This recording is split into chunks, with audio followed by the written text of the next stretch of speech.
Reviewing your trading journal is one of the most important things you can do to becoming a consistently profitable day trader. So today, I'm going to go through my entire week and review basically the trades I made and what happened. That way I can prepare for this upcoming week. If you're new to this channel, my name is VJ. I am on the journey of becoming a consistently profitable futures trader. So I'm just documenting my journey, my ups, downs, things that I learned, things I wish I knew. And that way I can look back at it and see the progress I've made and also help someone like you along the journey who's also going through the same struggles. We're all trying to become consistently profitable in the trading world. If you want to follow me on this journey, hit that subscribe button and let's jump into it. So Monday was a little rough. It was my first day recording and, I came in optimistic, but unfortunately it was not a great day. I hit my maximum daily loss, and something that I am happy about is after I hit my maximum daily loss, I actually stuck with it. I closed the screens and I decided to walk away. And the reason I'm happy about it is because in the past, let's say my maximum daily loss was 500. Sometimes I let it go to 800 or $1,000 loss for the day, and I'm not respecting my max daily loss. So I hit it and I was happy I did that. Another positive I have is I was patient on the higher time frames, as in I waited for literally hours for price to get to where I wanted it to go. And once it got there, that's when the negative started, right? So I'm waiting for hours and I was patient, I was happy.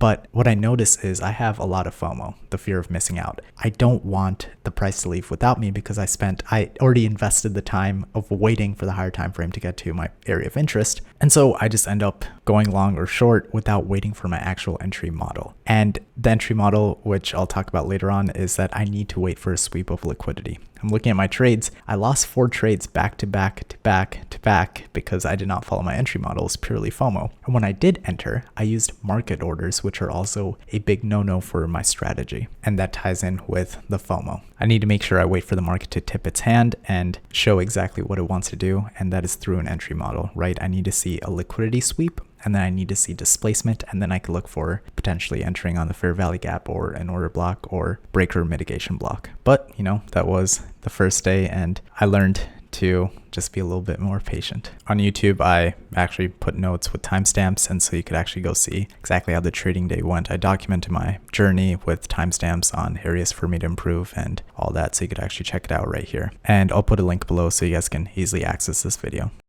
Tuesday was interesting because I also lost a ton of trades. I actually lost count. I don't know how many, but I hit my maximum daily loss of $500. And after that, I closed the screens and I was happy that I stuck with my daily max loss. So that was a big positive. I have a few areas for me to improve on from Tuesday's trading. One of them is I enter into an order, then I cancel it, then I enter in, and then I cancel. And this is indecision. All this means is I shouldn't have entered in the first place because I wasn't confident in the setup, as in it was a low probability trade. And I think the low confidence comes from maybe not backtesting it enough, or for whatever reason, I just was not confident in that trade. And that should be a signal to me that VJ, don't enter this trade. It is a bad trade. The second area for me to improve on is that I closed a trade too early, as in I had the fear of not taking profits at logical levels. Yeah, I think this was from the lunch macro. I set a too aggressive exit point, as in I targeted above liquidity and I targeted just one liquidity section above. So the price actually had to move significantly further. So it looks like I'm trying to hit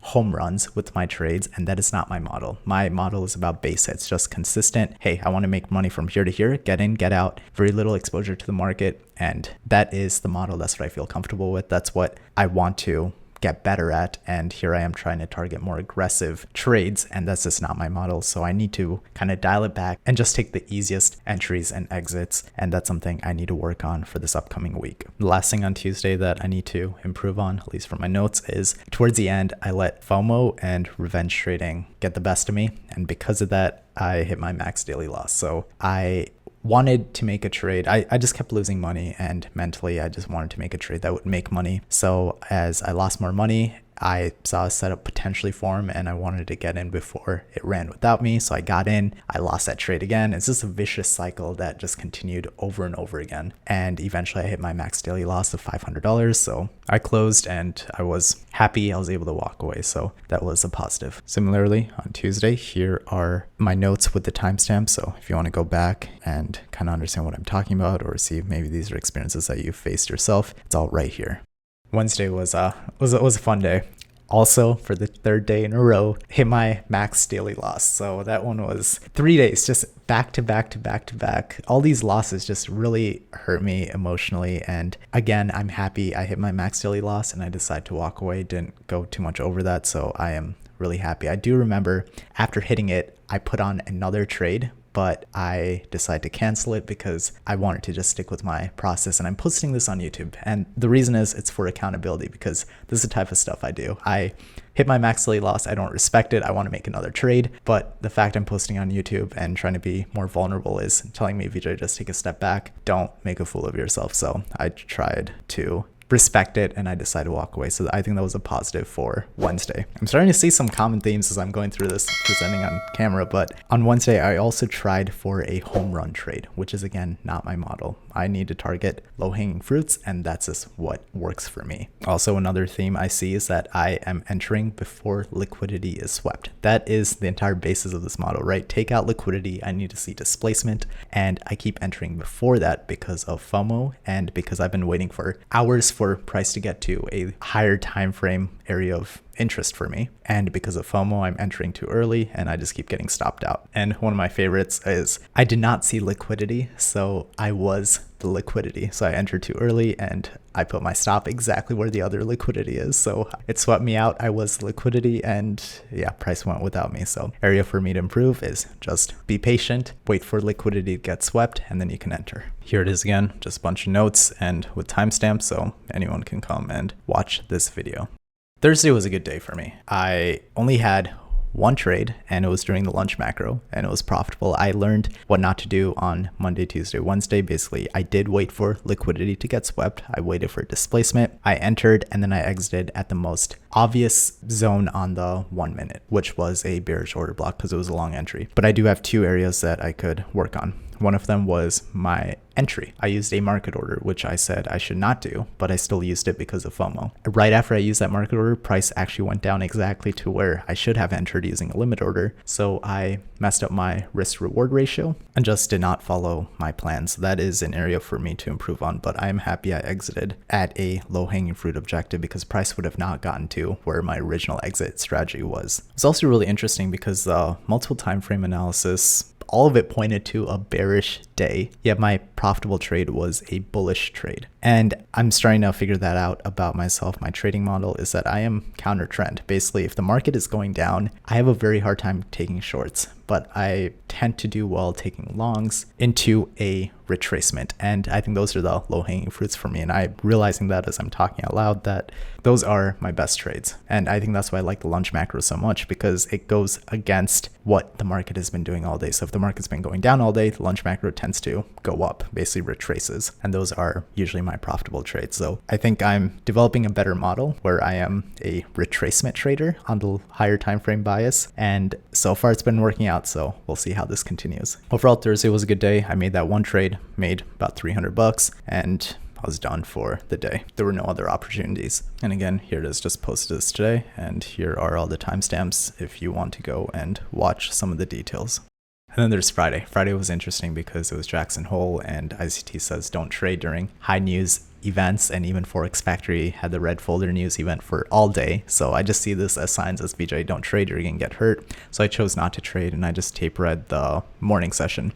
PM session, I was a little distracted, didn't do anything, but then towards the end of it, I just wanted to see what happened in the markets, and I realized the PM session was incredibly tradable, as in I saw a lot of my potential setups show up multiple times, and that could have been a place for me to trade, but I chose not to because I just didn't trade all day. So I think I need to be intentional on not trading during the news events about 30 minutes, maybe an hour after the news. But I think after that it might be fair game, because even with FOMC comes out at 2 o'clock, the big move happens around 2:30, but then around 3:15 it's usually semi-tradable because moves already happened, and I'm a retracement trader or a counter trend trader, and after the move happens there is that retracement, and that's when I should be getting into. So that's what I'm learning as I'm documenting this, is that these are the type of trades that I like, and I'm happy I didn't trade it because I did follow my rule. I told myself, hey, I'm not going to trade today, and I chose not to. But I think in the future, if there are big news events, I'm going to wait about an hour after the event comes out and then I could go see if there are any opportunities for my trading plan.